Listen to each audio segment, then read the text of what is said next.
Hello dear friends, स्वागत है आपका अपने क्लास एनएसपी एकेडमी में। फ्रेंड्स, आज हम 10 मिनट शो के 15 नंबर शो को करने जा रहे हैं। अब तक के 14 शो हो चुके हैं।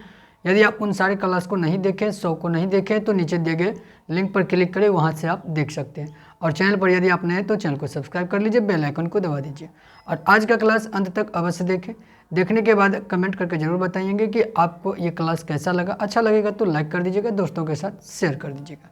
तो आइए आज का क्लास स्टार्ट करते हैं। देखिए फर्स्ट प्रश्न अपना क्या है।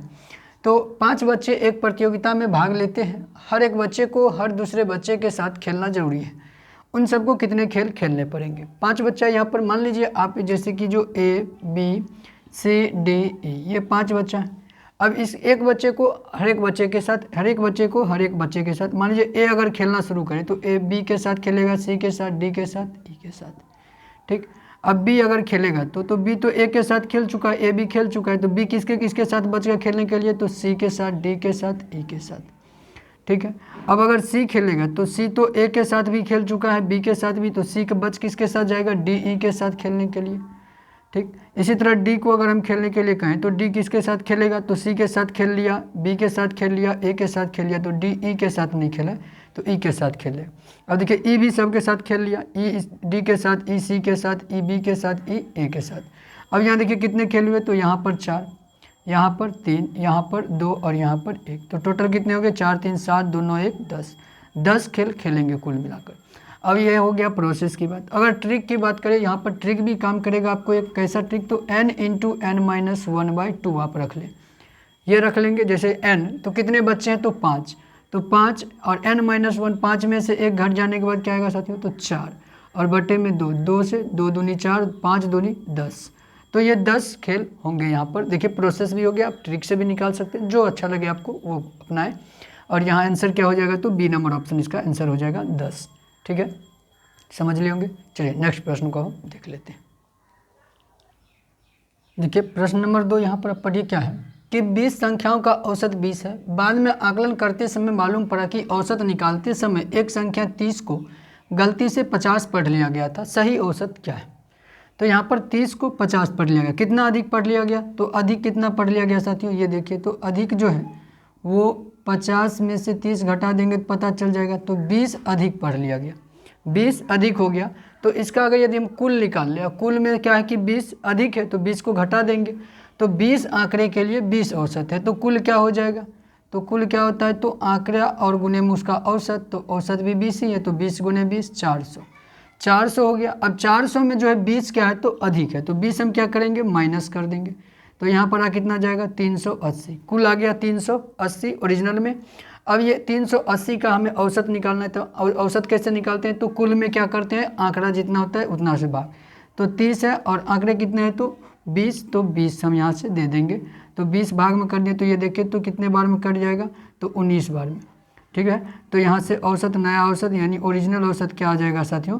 तो 19। कितना आ जाएगा? तो 19 आएगा औसत ओरिजिनल में। तो ए नंबर ऑप्शन इसका राइट आंसर हो जाएगा। सही औसत 19, ठीक। समझ लिए होंगे। अधिक कितना था? 20। कुल निकाल लिए 20 गुने 20 400, अधिक को घटा दिए तो 380 और 380 पे फिर हम औसत निकाले। आंकड़े 20 था तो 20 से भाग कर दिए तो कट के कितना आया? 19। तो औसत हो गया सही में 19 होना चाहिए इस प्रश्न के लिए। चलिए अगले प्रश्न को हम देखते हैं। तो आइए साथियों प्रश्न नंबर 3 को आप पढ़िए। देखिए क्या दिया है कि रुपये 1980 ए बी तथा सी में इस प्रकार बांटे गए कि ए का आधा भाग, बी का 1/3 भाग और सी का 1/6 भाग बराबर है। तब बी का भाग क्या है? तो यहाँ पर क्या सब कहा कि ए का आधा भाग a/2 बराबर है बी के तिहाई भाग b/3 और ये बराबर है किसके? तो सी के 6ठा भाग c/6। तो यहाँ से हम क्या करेंगे कि a अनुपात b निकालेंगे। तो a अनुपात b क्या आ जाएगा साथियों? 2:3। और इसी तरह b अनुपात c अगर निकालेंगे तो क्या आ जाएगा? 3:6। अब यहाँ से हम a अनुपात b अनुपात c निकाल लेंगे। तो a अनुपात b अनुपात c निकालेंगे तो कैसे निकालेंगे? 2:3 ab और फिर bc, तो b के सामने b, ठीक, और क्या? तो c कितना हो जाएगा? तो 6। अब जो सामने खाली है उसको भर दीजिए। यहाँ 3 खाली है और यहाँ भी 3 खाली। अब गुना किए 6 त्रिके 18, 3 तिये में 9 और यहाँ पर 3 दूनी 6। तो यहाँ से हम देख पा रहे हैं कि 3 से सभी कट जा रहे हैं। तो 3 दूनी 6, 3 तिये 9 और 3 छके 18। ये आ जाएगा A/B/C, कितना तो 2:3:6। अब ये टोटल अगर हम करें तो 2 3 5 6 11, 11 अनुपात जो है कुल अनुपात में कितना है तो 11, और ये बराबर किसके है तो ये देखिए तो टोटल कितना है तो 1980, ये 11 अनुपात किसके 1980 के बराबर है। इतना तो आप समझ पाए होंगे। इतना तक आप समझ लें कि ए अनुपात बी निकाले, बी अनुपात सी, फिर इससे हम ए बी सी का अनुपात निकाल लिए तीनों का। फिर यहाँ पर हम टोटल कितना आ गया तो 11 अनुपात में आया ए अनुपात बी अनुपात सी, जो टोटल कितना है 1980। अब यहाँ से हम क्या करेंगे कि एक अनुपात निकालेंगे तो क्या हो जाएगा 1980/11 11 आएगा। और b का हमें भाग पूछ रहा है तो b का अनुपात में कितना है तो 3, तो 3 का अनुपात निकाल देते हैं। तो 3 अनुपात क्या हो जाएगा 1980/11 और गुने में 3। तो 11 से अगर हम इसको विभाजित करें तो 11 1 11 और 11 8 88 और 180 आएगा। तो 180 गुने 3, 18 3 54, 540, यही हो गया बी का भाग। कितना है बी का भाग 540, जो देखिए डी नंबर ऑप्शन में दिया है। तो राइट आंसर क्या हो जाएगा साथियों डी नंबर ऑप्शन, रुपये 540 बी का हिस्सा होगा। समझ पाए होंगे। तो आइए अगले प्रश्न को हम देखते हैं। आइए साथियों अब देखिए 4 नंबर प्रश्न यहाँ पर है, वर्गमूल से लिया गया प्रश्न। 3 यहाँ पर करनी में दिया है, रूट के अंदर 1331 प्लस में रूट अंदर कितना है तो 729, और यहाँ पर फिर 3 करनी में देके रूट अंदर 512 का मान पूछा गया। तो आप बताइए किसका क्यू होता है। तो ये किसका क्यू होता है साथियों, जरा याद कीजिए। तो ये किसका क्यू होता है तो आपको याद आ रहा होगा कि ये 11 का जो है ये क्यू होता है, घन होता है, ठीक। प्लस अब 729 देखिए यहाँ पर करनी में कुछ नहीं, मतलब इसका स्क्वायर। तो स्क्वायर ये किसका है तो ये स्क्वायर किसका होता है साथियों, याद कीजिए। तो 27 का स्क्वायर, किसका स्क्वायर साथियों 27 का स्क्वायर 729, माइनस 512 और क्यू निकालना है हमको। क्या करना है साथियों क्यू के रूप में। तो 512 किसका क्यू होता है, किसका घन होता है तो 8 का हो गया।